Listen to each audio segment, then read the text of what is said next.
ሰላም እንዴት ናችሁ ተመልካቾች? በዚህ ቪዲዮ እንቅልፍን ለውበታችን እንዲሁም ደግሞ ለጤናችን እንዴት እንደምንጠቀም ዘርዘር አድርገን እናያለን። አብራችሁን ቆዩ። መጀመሪያ ላይ የምናየው እንግዲህ እንቅልፍን ለውበት እንዴት መጠቀም እንዳለብን ነው። ይህ ሰውነትን የማገገም አቅም ማሳደግ፣ የውበት እንቅልፍን ማስተካከል እንዲሁም ደግሞ ሳይንሳዊ ዘዴዎችን መጠቀምን ያካትታል። አላማውና ግቡ ደግሞ ጠዋት ከእንቅልፋችሁ ስትነሱ ያላበጠ ፊት፣ የተስተካከለ የአገጭ ቅርጽ፣ የጠራ ቆዳ እንዲሁም ደግሞ 100% የጠራ አይምሮ እንዲኖራችሁ ለማድረግ ነው። እስቲ የውበት እንቅልፍን ሳይንሳዊ መሰረት እንመልከት። የመጀመሪያው ሊምፋቲክ ሲስተም ነው። እንግዲህ ችግሩ ምንድነው? በጀርባ ተንጋሎ መተኛት ፈሳሽ ፊት ላይ እንዲጠራቀም ያደርጋል። ይህ ደግሞ ለአይን እብጠት እንዲሁም ደግሞ ለፊት እብጠት ይዳርጋል ማለት ነው። መፍትሄው ስሊፕ ማክሲንግ፣ ከመተኛት በፊት እንግዲህ ሊምፋቲክ ማሳጅ ወይንም ደግሞ ሊምፋቲክ ድሬኔጅ ማድረግ እንዲሁም ደግሞ ትራስን ከፍ ማድረግ ይመከራል። ሁለተኛው የሰውነት እድገት ሆርሞን ነው፣ ሂዩማን ግሮዝ ሆርሞን የምንለው ማለት ነው። ይህ ሆርሞን የሚለቀቀው እንግዲህ በጥልቅ እንቅልፍ ጊዜ ነው። በተለይም ከምሽቱ 4 ሰዓት እስከ 8 ሰዓት ባለው ነው። ስለዚህ ከቆዳ ጋር ያለው ግንኙነት ወይም ደግሞ ከመልካችን ጋር ያለው ግንኙነት እንግዲህ ይህ ኮላጅን እንዲመረት ያደርጋል። ይህ ግሮዝ ሆርሞን ማለት በጥልቅ እንግዲህ ማተኙ ከሆነ ቶሎ ታርጃላችሁ ማለት ነው። ሌላው ምንድነው? ጠላት የሆነው ነገር ኮርቲዞል ነው ማለት ነው። ኮርቲዞል የጭንቀት ሆርሞን ነው። ስሊፕ ማክሲንግ እንግዲህ ዋናው ህጉ ምንድነው? ከመተኛታችሁ በፊት ኮርቲዞልን 0 ማድረግ ይኖርባችኋል ማለት ነው። ሁለተኛው የመኝታ ክፍልን አደረጃጀት ማስተካከል ነው። ይህ ስንል እንግዲህ የመጀመሪያው የቤቱን ሙቀት መጠን ማስተካከል ነው። በግምት እንግዲህ 18 ዲግሪ ሴንቲግሬድ እስከ 20 ዲግሪ ሴንቲግሬድ የሚሆን ሙቀት ወይንም ደግሞ በጣም ሙቀታማ ያልሆነ ቢሆን ይመከራል። ለምንድነው? እንግዲህ ከፍተኛ ሙቀት ሲኖር ቅዠት ነው የሚኖረው፣ ጥሩ እንቅልፍ ለመተኛት ያስቸግራል ማለት ነው። እንቅልፍ ይቆራረጣል። ሌላው የመብራት አጠቃቀም ነው። ቀይ መብራት ከመተኛታችሁ 1 ሰዓት በፊት ብትጠቀሙ ለእንቅልፍ ወይንም ደግሞ ሜላቶኒን የሚባለውን የእንቅልፍ ሆርሞን እንዲመነጭ ያደርገዋል። የሚመረጠው ግን ደግሞ ከቀዩ መብራት ይልቅም ጨለማ ነው። ጨለማ የዋይፋይ መብራት ራሱ ጥልቅ እንቅልፍን ይረብሻል ማለት ነው። ለዚህ መፍትሄው ደግሞ ወፍራም መጋረጃ መጠቀም ወይም ደግሞ የአይን ማስኮችን መጠቀም ይቻላል። ሌላው የአየር ጥራት ነው። ቤት ውስጥ እንግዲህ ሂዩሚዲፋየር መጠቀም ይቻላል። እነዚህ አየርን የሚያርሱ ማሽኖች ናቸው። ደረቅ አየር ፊትን ሊያደርቅ ይችላል ማለት ነው። ስለዚህ እርጥበት ያለው አየር ደግሞ ፊታችሁ አንጸባራቂ እንዲሆን ይረዳዋል። ሶስተኛው እንግዲህ መደረግ ያለባቸው ነገር ምንድነው? የመጀመሪያው ማውዝ ታፒንግ የሚባል ነው። ይህም እንግዲህ በአፍንጫ ብቻ እንድትተነፍሱ የሚያደርግ ነው። በአፍ መተንፈስ አገጭ ወደ ኋላ እንዲሸሽና የአፍ ድርቀት እንዲመጣ እንዲሁም ደግሞ የፊት ቅርጽ እንዲበላሽ ያደርጋል። ስለዚህ የዚህ የማውዝ ታፒንግ ጥቅም ምንድነው? መንጋጋን ያስተካክል፣ የመንጋጋን መስመር ያስተካክላል ማለት ነው። እንዳይዛባ ያደርጋል። ለብጉር መንስኤ የሆኑትን የምራቅ መዝረክረኮችን ያስቀራል ማለት ነው። ለዚሁ ተብሎ የተዘጋጁ የአፍ ፕላስተር ወይም ደግሞ ማይክሮፖር ቴፕስ የሚባሉ አሉ። እነሱን መጠቀም ይቻላል። ሁለተኛው ቺን ስትራፕ የሚባለው መጠቀም ነው። ይህም እንግዲህ ጥቅሙ አገጭን ወደ ላይ ወጥሮ የመያዝ እና አፍ እንዳይከፈት በማድረግ እንግዲህ ደብል ቺን የሚባለው ደብል አገጭ እንዳይኖር ከስርች የምትታየው ነገር እንዳትኖር ያደርጋል ማለት ነው። ሌላው ሲልከን ፓች ነው። ሲልከን ፓች ግንባርና አይን ስር ነው የሚደረገው። እነዚህ ልጣፎች እንግዲህ ቆዳ ላይ እርጥበትን ይቆልፋሉ እንዲሁም ደግሞ በምትተኙበት ጊዜ ቆዳ እንዳይሸበሸብና ሸንተረሮች እንዳይኖሩ ይከላከላል። ሌላው የፀጉር እንክብካቤ ነው። እንግዲህ የፀጉር መሸፈኛዎችን ሲልክ ቦኔት የሚባሉትን መጠቀም ይቻላል። አራተኛው የቆዳ እንክብካቤ ነው። መጀመሪያ የሞቱ የቆዳ ሴሎችን በማንሳት ወይንም ኤክስፍሎይት በማድረግ መጀመር ነው። ቀጥሎ ቫይታሚን ኤ ሴሎችን ለማደስ መቀባት። የቆዳ እንክብካቤን ከጨረሳችሁ በኋላ መጨረሻ ላይ እንግዲህ ቫዝሊንን እንደ ሽፋን መቀባት ትችላላችሁ። ሬቲኖልን ወይንም ደግሞ ቫይታሚን ኤ በምትቀቡበት ቀን ደግሞ ቫዝሊን ባትጠቀሙ ከላይ ጥሩ ነው፣ ምክንያቱም ቆዳን ሊያቃጥል ስለሚችል ነው።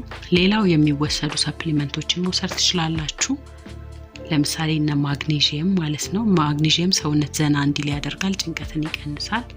ኤልቲያኒን የሚባልም እንዲሁ አይምሮን ከተጨናነቀ ሐሳብ አላቆ እንዲረጋጋ ያደርጋል ማለት ነው። ይህንን ሁሉ እንግዲህ ያደርጋችሁ ጧት ላይ ያማረ ውበትና የተረጋጋ ስለነበውና ይኖራችኋል። ቀጥለን እንግዲህ ስለ ጤና ያለውን ጥቅም ደግሞ ዘርዘር አድርገን እናያለን።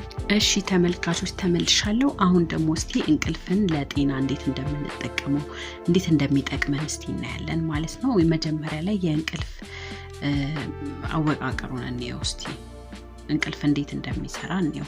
የመጀመሪያው የሰውነት ተፈጥሯዊ ሰዓት ነው። ሰውነታችን ውስጥ የሚገኘው ዋና ሰዓት 24 ሰዓት እንግዲህ የነቃና የመተኛት ዑደትን ይቆጣጠራል። ይህ ሂደት እንግዲህ በዋናነት በፀሐይ ብርሃን ነው የሚመራው። ሜላቶኒን ጨለማ ሲሆን የሚመነጭና እንድንተኛ የሚያዘን ሆርሞን ነው። ኮርቲሶል የጭንቀት ሆርሞን ነው። ፀሐይ ሲወጣ የሚነሳ እንድንነቃ የሚያደርግ ሆርሞን ነው።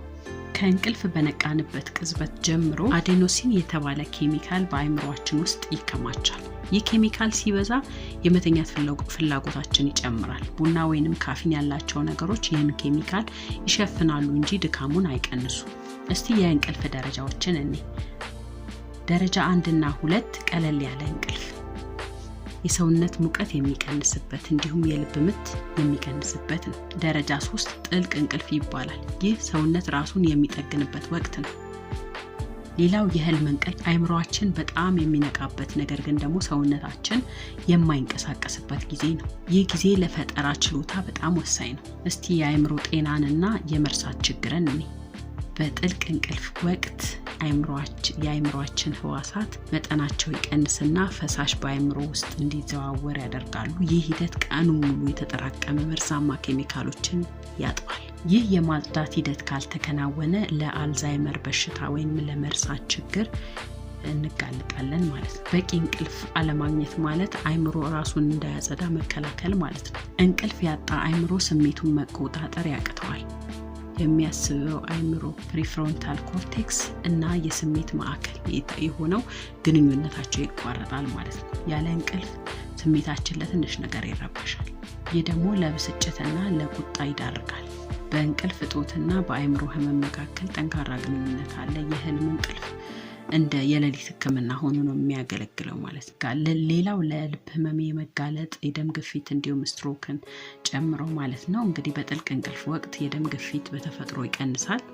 ይህ ለልብ ህመም እንዲሁም ደግሞ ለደም ስሮች እረፍትን ይሰጣል ማለት ነው። ከ6 ሰዓት በታች የሚተኙ ሰዎች ለደም ግፊት በሽታ የመጋለጥ እድላቸው ከፍተኛ። እንቅልፍ ለትኩረታችን፣ ለአመጋገብ ስርዓት እንዲሁም ከስኳር ህመም ጋር ያለውን ግንኙነት እንቅልፍ ሲያጡ ግሪሊን የተባለው የረሃብ ስሜት ፈጣሪ ሆርሞን ይመነጫል። በተቃራኒው ሌፕቲን የተባለው የጠገብኩ አይነት ስሜት ፈጣሪ ሆርሞን ደግሞ ይቀንሳል። ይህ እንግዲህ እንቅልፍ ያጣ ሰው ከፍተኛ ካሎሪ ያላቸው ምግቦችን ይመገባል ማለት ነው። የተወሰኑ ቀናት ራሱ በቂ እንቅልፍ አለማግኘት ሰውነታችን ስኳርን የመጠቀም አቅሙን ያዛባዋል ማለት ነው። ይህ ለስኳር ቁጥር 2 ይዳርጋል ማለት ነው። ለተወሰኑ ቀናት ራሱ በቂ እንቅልፍን አለማግኘት ሰውነታችን ስኳርን የመጠቀም አቅሙን ያዛባል። ይህም ደግሞ ወደ ስኳር በሽታ ወይንም ታይፕ 2 ዲያቤትስ ወደሚባለው ያመራል ማለት ነው። እንቅልፍ ከበሽታ መከላከል አቅም ጋር እንዲሁም ደግሞ ከካንሰር ጋር ያለውን ቁርኝት የበሽታ መዋጋት ህዋሳት፣ እነዚህ ህዋሳት እንግዲህ የሰውነት ወታደሮች ሆነው ያገለግላሉ ማለት ነው። ካንሰርን እንዲሁም ደግሞ ቫይረሶችን ይገድላሉ። በቂ እንቅልፍ አለማግኘት በተለይ የሌሊት ተረኛ ስራ ለተለያዩ የካንሰር አይነቶች እንደሚያጋልጥ ጥናቶች WHO ወርልድ ሄልዝ ኦርጋናይዜሽን ያረጋግጣል ማለት ነው። ለስፖርተኞች እንቅልፍ ከማንኛውም መድኃኒት በላይ አቅም ሰጪ ነው። የአካል ጉዳቶች በፍጥነት እንዲያገግሙ ፍጥነትና እንዲሁም ትኩረት እንዲጨምር ያግዛቸዋል። ቅጽበታዊ እንቅልፍ ወይንም ማይክሮ ስሊፕ የሚባልን አደጋ ይፈጥራል ማለት ነው። በቂ እንቅልፍ አለማግኘት በተለይ አሽከርካሪዎች እንግዲህ አይናቸውን እንደከፈቱ አይምሮአቸው ለሰከንዶች የሚጠፉበት ሁኔታ ነው። ይህም ደግሞ በከፍተኛ ፍጥነት ላይ ለሚነዱ ሰዎች እንግዲህ ለሞትና ለተለያዩ አደጋዎች ሊያጋልጥ ይችላል። ስለዚህ እንቅልፍ ከህፃናት እስከ አዋቂዎች ወይም ደግሞ ከህፃንነት እስከ እርጅና ድረስ የሚያስፈልግ ነገር ነው። ህፃናት ለአይምሮ እድገት ብዙ እንቅልፍ ያስፈልጋቸዋል። ቲኔጀርስ ወይም ደግሞ ታዳጊዎችም እንዲሁ ጥሩ እንቅልፍ ቢተኙ ይመከራል ማለት። አረጋውያን እንግዲህ እንቅልፍ አያስፈልጋቸውም የሚባል አባባል አለ። ይህ ግን በጣም ስህተት ነው። እንቅልፍ ያስፈልጋቸዋል። የዘመኑ የእንቅልፍ ጠላቶች እነማን ናቸው? የመጀመሪያው ብሉ ላይት ወይም ደግሞ ስልክ፣ ኮምፒውተር የመሳሰሉት ናቸው። እንግዲህ እነዚህ እንቅልፍን ወይንም ደግሞ ሜላቶኒን እንዳይመረት በማድረግ እንቅልፍን ያዛባሉ ወይም ደግሞ እንቅልፍ እንዳይመጣ ያደርጋሉ። ሁለተኛው አልኮልና መድኃኒቶች ናቸው። እንደ መፍትሄ እንግዲህ እንቅልፍን እንዴት ማስተካከል ይቻላል ወደሚለው እንምጣ።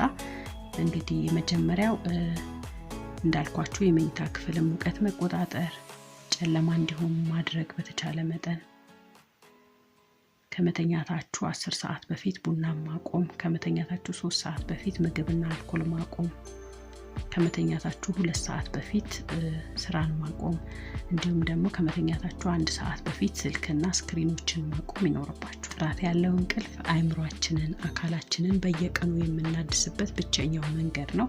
እንቅልፍን መተኛት እንግዲህ እንደ ስንፍና ሊቆጠር አይገባም። ረጅም እድሜን ለመኖር፣ ለልብ ጤንነት፣ ለደስታ የሚደረግ ትልቅ ኢንቨስትመንት ነው ማለት ነው። እሺ ተመልካቾች ለዛሬ ይዤላችሁ የመጣሁት ቪዲዮ ይሄንን ይመስል ነበር። በቀጣይ ቪዲዮ በሌላ ርዕስ እንገናኛለን። እስከዛው ድረስ ሰብስክራይብ ያላደረጋችሁ ሰብስክራይብ በማድረግ ቤተሰብ ሆናችሁ ስለ ጤና፣ ስለ ውበት ትምህርቶችን ማግኘት ትችላላችሁ።